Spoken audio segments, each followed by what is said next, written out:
Spoilers ahead. Watch out and take care. The movie begins in 2012 after the economy of the United States fell to disaster. Unemployment and crime rises, and private corporations run most prisons for profit.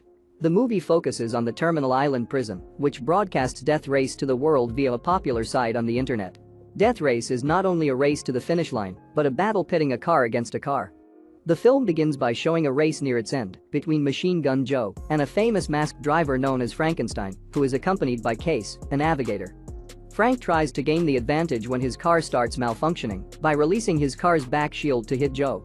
Joe, however, is still offensive and is nowhere near giving up. Case is scared, saying that Joe is going to destroy them and wants to get out. Against her protests, Frankenstein refuses to let Joe finish first. Case ejects herself out of the car just before Joe destroys it as it crosses the finish line.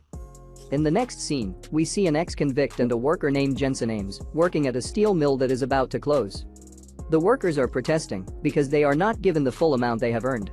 Jensen gets angry at the behavior of the cops and beats them up. That night, after he kisses his wife, he goes to check on something. But someone sneaks inside to murder his wife and frames Jensen.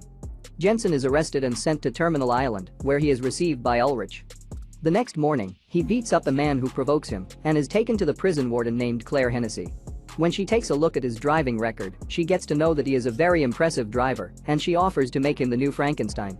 Frankenstein was a legend, this is why they do not want his death to be made public. She tells Jensen that she knows of his baby that was left in foster care and that prisoners are freed upon winning 5 death races, but since he will take on the mask of the legendary Frankenstein, who had 4 wins at the time of his death, he will only need to win 1 race. The races are broken apart into 3 stages. Stage 1 and 2 are races in which the driver must survive, and in stage 3, win the race in order for it to add to the count towards freedom. He eventually agrees and is right away taken to the auto shop, where he sees Coach and his men, who are in charge of preparing Frankenstein's car for the race. We then see that there is a secret pit where Claire has been building something in secret. No one except a few guards and Jensen's team knows that Jensen is the new Frankenstein. Coach then goes to show Jensen the car he is going to drive in the race. It's a Mustang V8, and it has been modified and equipped with many defensive and offensive weapons that Jensen is going to use during the race. The car cannot be used until race day, so the prisoners cannot use it to escape. They cannot, however, escape even if they tried to, because the prison is on an island. It is then explained to Jensen that the race has 3 stages. During the first 2 stages, he is supposed to get rid of as many opponents as he can, and during the third, he must do nothing other than strive to hit the finish line. All the drivers are provided with a female companion. Joe, however, tends to keep a team member with him. Lists then tells Jensen about the best drivers they have there. They talk about Hector Grimm, who is an engineer and an absolute psychopath. Slovo Pachenko and Travis Colt are also 2 of the best. When they are standing there in the yard, some of Joe's team members come to talk to Jensen, saying that he should give their message to Frankenstein, that the race is going to be just between him and Joe. In the meantime, a van approaches, and some prisoners come out. Jensen notices that they have GPS trackers attached to their wrists. As he sees that, he remembers that the man who killed his wife was wearing the same tracker as well. The day of Jensen's first race arrives, and everything that he wears belongs to Frankenstein. Just as the people find out that Frankenstein is back, the atmosphere becomes electric after a long time. Coach then tells him not to talk to anybody because Frankenstein did not used to. He is then told that he can take off his mask during the race because no one can see him inside the car, and Case, who already knows that it is not Frankenstein, is going to sit with him in the car during this race. Jensen asks her what she is in for. She tells him that she killed her husband. The race begins, and the drivers are not allowed to use the ammo in the beginning round of the race, so it is not very violent. Jensen uses Case's knowledge of the area, and he manages to go head-to-head with Joe. Case tells him to take a shortcut, and he manages to pass Joe. After Claire turns on the offense and defense system, a driver is supposed to go over a manhole to activate the weapons system. Soon, the violence starts, but Grimm is pushed off track by 14K, and Joe runs him over. Jensen manages to activate the weapons in his car as well. The car again malfunctions, and Case tries to fix it, and as she goes out of the car, everyone starts shooting at her, but Jensen skillfully manages to dodge their bullets. After Case returns, Jensen steals a defense manhole from Colt. But his defense system does not work, as it did not work with Frankenstein at the start of the movie. Jensen is aware that his rear shield is not going to survive for much longer.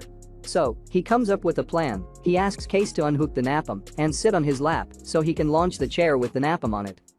It hits Colt's car, who is out of the race now. Jensen now goes head-to-head with Joe again.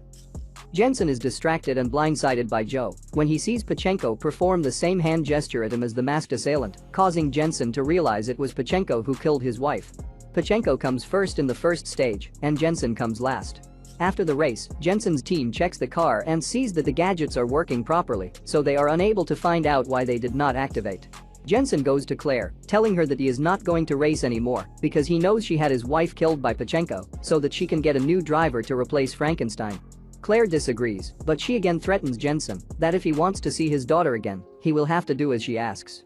Later that evening, Jensen goes to confront Pachenko but gets captured by his team.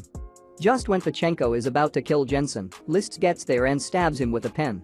Jensen manages to grab a sharp object, he stabs one guy and knocks out the other. He then comes to Pachenko and beats him up wildly until he admits that he is the one who killed his wife and Ulrich is the guard that accompanied him to Jensen's house that night. Just as Jensen is about to kill Pachenko, he is saved by Ulrich, who stops Jensen at gunpoint. The next day, before the race begins, Pachenko makes the same hand gesture at Jensen to get in his head. Jensen, however, does not give him much attention as he drives down a tunnel to have a conversation with Case, asking her if she is the one behind the malfunctions in the car. He tells her that he is going to throw her off the car unless she tells him the truth. Case admits she sabotaged Frankenstein's car to keep him from winning and leaving Death Race because Claire did not want him to leave. She tells him that she never wanted to kill him, it was his mistake when he tried winning the race without the weapons working properly. When Jensen gets all the answers, he speeds up and gets into the race. He ignores Joe for now, as he is behind Pachenko who killed his wife. The two of them try to drive each other off track, but no one is able to do it successfully. He then drives ahead and takes the weapons manhole instead of defense. It is confusing for everyone because the weapons are actually in front of the car and his enemy is behind him right now. To everyone's surprise, he turns the car around and opens fire on Pachenko while he drives the car backward. When he realizes that the car is damaged enough, he decides to make use of the smoke out there as he makes Pachenko's car slam head-on into a concrete barrier. After that, he stops his car, gets out, and approaches the killer of his wife. He grabs Pachenko and breaks his neck, avenging his wife. Upon seeing this, Joe decides to change his navigator in the middle of the race. Claire decides that it is the right time to bring out the weapon she has been building secretly. It turns out to be a huge truck armed with deadly weapons, and it is lightning quick as it right away catches up with the drivers. It immediately kills two competitors. The truck then takes shortcuts by entering the buildings and gets in front of all the cars. The truck kills 14K's navigator and starts shooting at his car until it explodes, kicking him out of the race. Now, two cars are left. One is Joe, the other is Jensen. If they attack the deadly truck individually, they are not going to be able to get rid of it. Jensen then connects to Liszt through his radio and asks him to connect him to Joe, and they end up agreeing to work together. The two flank the truck and try to dodge the bullets shot by the truck. When a trap manhole appears in front of them, they hit the manhole, the trap comes up and the truck crashes. The second stage of the race is now over with the destruction of the truck. Jensen and Joe are the two drivers who are gonna be racing at the third stage. Hennessy, on the other hand, orders Ulrich to plant a bomb underneath Jensen's car in case he wins. Jensen, who has realized Hennessy never intended to let anyone win their freedom from the start, approaches Joe after the race. When Jensen is in the changing room, Claire comes to him and gives him his release papers and makes him an offer. She offers him to stay in case he wins the race and asks him to continue to be Frankenstein. She says that staying away from his daughter is the best thing he could do for her. He keeps the release papers but does not respond. In the final race, Jensen and Joe collaborate again, destroying and driving through a weakened wall. Hennessy activates the bomb, not knowing it was removed and disassembled by Coach. She orders helicopters to pursue, though Jensen jumps out of the car as Case takes his place. Case is captured, while Joe and Jensen escape on a freight train. Hennessy later opens a present sent due to record-breaking ratings, finding it to be the bomb she planted on Jensen's car. Coach detonates the bomb, killing Hennessy and Ulrich. 6 months later, Joe and Jensen, reunited with Piper, are shown working in Mexico as mechanics and are soon reunited with Case. The end.